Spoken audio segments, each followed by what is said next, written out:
आप भी जमीन कब्जा विवाद लड़ रहे हैं तो आज जो है अवैध कब्जा कानून को आप जरूर समझ लें। यानी अवैध कब्जा एक ऐसा कानून है यानी जिसके तहत जो है आप अपने जमीन पर कब्जा, जो अगर कोई भी आपकी जमीन पर कब्जा करके बैठा हुआ है तो आप क्या कर सकते हैं, कब्जा खाली करवा सकते हैं। लेकिन पूरा प्रक्रिया आपको समझना होगा कि आखिर अब जो वर्तमान स्थिति है, मान लेते हैं ये जमीन पर जो है ना कब्जा करके बैठे हुए हैं और ये कह रहे हैं नहीं कोई आएगा, लाठी रखे हुए हैं और जैसे कोई आता है उस पर लाठी चला देते हैं, जमीन को नहीं देते हैं कब्जा करने के लिए, कब्जा खाली करने ही नहीं देते हैं। तो मान लेते हैं कोई व्यक्ति सीधा व्यक्ति है और उनको लगता है कि नहीं हम तो जाकर मारपीट नहीं कर सकते हैं, उससे हमको भी चोट पहुंच सकता है। तो ऐसे बहुत सारे लोग हैं। तो आखिरकार वैसे लोगों को कानूनी प्रक्रिया का ही सहारा लेना चाहिए। ठीक है, आप जाएंगे वहां पर और आप भी जबरन एक तरह से कब्जा वापस प्राप्त करने का प्रयास करेंगे तो क्यों ना हम कानूनी प्रक्रिया के तहत जो है जाए वहां पर और पुलिस प्रशासन के द्वारा जमीन का कब्जा खाली करा दें। और ये जो दूसरे पर लाठी चला रहे थे, अगर वैसा फिर करेंगे पुलिस प्रशासन के साथ तो इनके साथ क्या होगा आप समझ ही सकते हैं। तो इसलिए कानूनी प्रक्रिया बेहद जरूरी है वहां पर, इसलिए कि किसी भी प्रकार का ऐसे सिचुएशन कंडीशन में घटना भी घट सकता है। अब है कि आखिरकार इसको करने के लिए करना क्या होगा। जमीन मेरी जमीन है, मेरे पास जमीन का कागजात है। बहुत सारे लोगों का ऐसा सवाल है, मेरे पास कागजात है लेकिन मेरे पास जमीन का कब्जा नहीं है, कब्जा नहीं है। तो देखें ये जो कंडीशन है ना, ऐसे कंडीशन में, ऐसे सिचुएशन में क्या है कि आपको क्या करना है कि जो कागज है उसको जुटा लेना, जमीन का डॉक्यूमेंट आपको जुटा लेना है। जमीन मकान का जो रजिस्टर, यहाँ पर खसरा खतौनी, दाखिल खारिज, रसीद, ये जो भी डॉक्यूमेंट आपके पास है कागजात के तौर पर, वो कागजात आपको निकालना है। मतलब जहाँ पर आपका अब ये जमीन है, इस जमीन पर हो सकता है ये जमीन है और जमीन पर आपका मकान बना हुआ, तो मकान बना हुआ है तो जो भी उसका एक तरह से इंफॉर्मेशन है वो निकालेंगे कि इसका यहाँ पर खाता क्या है, इसका खसरा क्या है। तो खसरा खतौनी ये हो गया, इसका दाखिल खारिज अभी वर्तमान में हुआ या नहीं हुआ मेरे नाम से या हमारे पिता के नाम से, जिनके नाम से दाखिल खारिज यानी आपका रसीद कट रहा आपके नाम से या नहीं, ये हो गया, सारा कुछ है। अब ये व्यक्ति जो कब्जा किया हुआ इनके पास कुछ नहीं है, ठीक है। अब ये नजदीकी थाने में आप क्या करेंगे, धारा 447 और 448 आईपीसी के तहत एफआईआर आपको करना है। तो ये तो कानून है आईपीसी,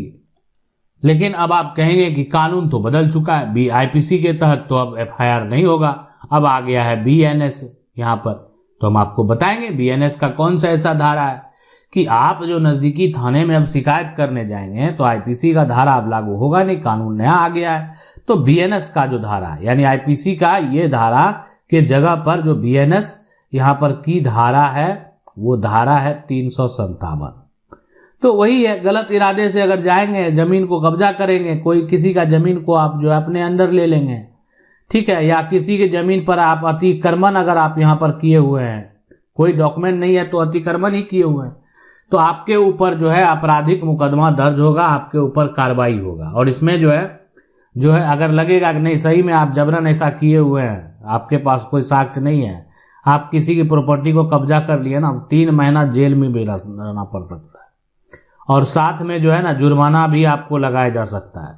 तो ये हो गया कि आप जो है ऐसा करेंगे तो आपके ऊपर कार्रवाई हो सकती है। अब सवाल उठता है यहाँ पर कि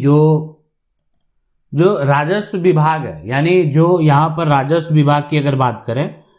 तो एसडीएम है या तहसीलदार को, तो अवैध कब्जे की शिकायत जो है आपको क्या करना है, इनकी शिकायत जो अवैध कब्जे की शिकायत है आप एसडीएम के पास हो या यहाँ पर जो तहसीलदार है उनके पास जाकर आप क्या कर सकते हैं, कब्जे की शिकायत कर सकते हैं।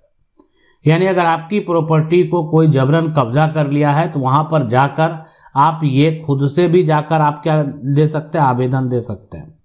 या आप चाहें तो कोई वकील के माध्यम से वहां पर जो है आप एक तरह से आवेदन दिलवा सकते हैं, केस जो है दर्ज करा सकते हैं। तो ये हो गया कि यहाँ से जो अगर आप करवाएंगे ना तो उनको लगेगा, जो मजिस्ट्रेट है उनको लगता है कि जो ये गलत हुआ है यहाँ पर, तो आदेश दे दिया जाता है कि देखें जाकर किसी का जो है जबरन कब्जा कर लिया गया है, उनको बेदखल कर दिया गया। तो जो मजिस्ट्रेट है ना उनको रहता है कि अपना एरिया में शांति व्यवस्था बना हुआ रहे, जो जैसा है फिलहाल वैसा ही। अगर जमीन की लड़ाई लड़नी है मामला कोर्ट में लेकर जाए, तो जमीन किसकी है नहीं है, कौन सा किसके पास पुराना कागजात है नहीं है, इससे मजिस्ट्रेट को कोई लेना देना नहीं है। वर्तमान में जो एक तरह से देखा जाता है कि वर्तमान स्थिति क्या कहती है और वर्तमान स्थिति के अनुसार जो है मजिस्ट्रेट का फैसला होता है। और यानी जिसका कब्जा पहले से बहुत दिनों से लंबे समय से बरकरार है और उसको बेघर किया गया, उसको बेदखल किया गया, तो उसी का कब्जा जो है बहाल यहाँ पर किया जाता है और उसी के पक्ष में फैसला दिया जाता है। साथ में उस पर शांति भंग ना हो इसलिए जो है यहाँ पर धारा 144 या कह सकते हैं अभी वर्तमान में बीएनएसएस की धारा है, तो ये बीएनएसएस की धारा 163 लगा दिया जाता है ताकि उस पर लग गया स्टे, रोक, कोई नहीं जाएगा, कोई पक्ष नहीं जाएगा। अब आगे जो है यहाँ पर जो होता है कि आदेश अगर हो गया तो पुलिस बल की मदद से जमीन पर जो कब्जा है उसको हटाया जाता है, यानी जमीन का सीमांकन यहाँ पर भी जो है कराने का एक आदेश दे दिया जाता है और उसके बाद जो है यानी प्रॉपर्टी से जो अवैध दखल है वो हटाया जाता है। इसके अलावे अब है कि इसके अलावे ये होता है कि ये सारा कुछ जो है ना दीवानी मुकदमा आपको करना है, कोर्ट में कब्जा जो है हटाने की स्थिति में जो है आप कहाँ पर जाते हैं, तो आप जाते हैं सिविल कोर्ट में मुकदमा करते हैं। तो ये भी एक प्रक्रिया है कि आप जाकर सिविल कोर्ट में अपना टाइटल का आप दावा करेंगे और यहाँ पर जो है टाइटल का दावा करेंगे, साथ में जमीन का जो पोजीशन है उसको हटाने के लिए, यानी कह सकते हैं ना इसमें हम लोग क्या करते हैं, ये होता है सूट फॉर पोजीशन, यानी टाइटल तो आप मालिक हैं तो आपको ये आपकी जमीन को कब्जा किया हुआ है, तो सूट फॉर पोजीशन का केस फाइल होता है, दावा होता है पेश। साथ में बहुत लोग उससे संबंधित यहाँ पर जो है इंजंक्शन का भी दावा करते हैं जो कि स्टे होता है। यानी अब ये हो गया, अब ये कोर्ट का जब एक तरह से जो सूट फॉर पोजीशन आप कर दिए हैं तो कोर्ट दोनों पक्ष से अब जवाब मांगेगी, देखे बताए किसके पास कौन सा कागजात है, डॉक्यूमेंट है, कौन वर्तमान में जो है जमीन को एक तरह से कब्जा किए हुए है, जो कब्जा किए हुए है उसके पास कौन सा कागजात है, कागजात नहीं है तो आप क्यों कब्जा किए हुए हैं। अब ये दिखाएंगे मेरे पास कोई कागजात नहीं है, मेरे पास सिर्फ कब्जा है, तो कब से कब्जा है, ये कह रहे 50 साल से कब्जा है, जमीन मालिक कह रहे नहीं ये तो 2 महीना पहले हमारी जमीन को कब्जा कर लिया, जमीन पे कर रहा था खेती, अब खेती वाली जमीन है, इस पर आरोप लग गया 2 महीना पहले कब्जा, ये गवाह लाया, गवाह इसका बोला कि नहीं बहुत दिन से है, लेकिन जो है जमीन पर जो केस, जमीन का जो मालिक है असली में जिसके पास जमीन का कागजात है वो भी अपना गवाह लाया, वो बोला कि जबरन ये झूठ बोल रहा है सर, ये जो है हमारी जमीन को जबरन कहकर कब्जा कर लिया 2 महीना पहले, अब बोल रहा है कि 50 साल से हम जमीन पर हैं। यानी इसका षड्यंत्र है कि एडवर्स पोजीशन यानी प्रतिकूल कब्जा के आधार पर जमीन को हड़पने का। देखिए तो खाली जमीन है, क्या साबित करेगा कोई कब्जा करने वाला, क्या साबित कर पाएगा, अरे उसको तो आप समझ सकते हैं ना अभी वर्तमान स्थिति, अधिकार तो है, कहीं ना कहीं अधिकार तो है और बहुत सारे जजमेंट हैं। और ये जजमेंट को अगर आप देखना चाहते हैं कि कब्जा करने वाले यानी जो जमीन पर कब्जे में है, मकान पर कब्जे में है, उसके पक्ष में कोई फैसला हुआ, कैसे हुआ, क्यों फैसला दिया गया, तो ये आपको यानी जो है देखना होगा। जाएंगे प्लेलिस्ट में सुप्रीम कोर्ट का फैसला, उस जजमेंट में जाएंगे और उस जजमेंट में आपको वहां पर दिखेगा कि आखिर सुप्रीम कोर्ट ने कब्जा करने वाले के पक्ष में कब और कैसे फैसला दिया, पूरी कहानी बताया हुआ है, साथ में आपको पूरा जजमेंट भी मिलेगा, वहां पर जाकर आप चेक करेंगे तो ये हो गया पूरा प्रक्रिया। अब ये होता है कि ठीक है कब्जा तो साबित कर नहीं पाया, अब यानी जो कानून है कि अब आदेश से कोर्ट का आदेश आ गया, यानी कोर्ट का आदेश हो गया तो अदालत का जो डिग्री है उसके आदेश पर अब पुलिस और प्रशासन का मदद आपको मिलेगा। यानी पहले हो सकता था कि कोई मकान ही है उसको तोड़ने का आदेश पुलिस को नहीं है, लेकिन अगर यहाँ पर पुलिस का जो है कोर्ट का आदेश आपके पक्ष में हो गया तो पुलिस का पूरा मदद मिलेगा, इसलिए कि पुलिस को भी आदेश हो जाता है कि अब जाए जबरन वहां पर इनको सपोर्ट करें और इनका जो एक तरह से अवैध कब्जा है इसको खाली करवा दें।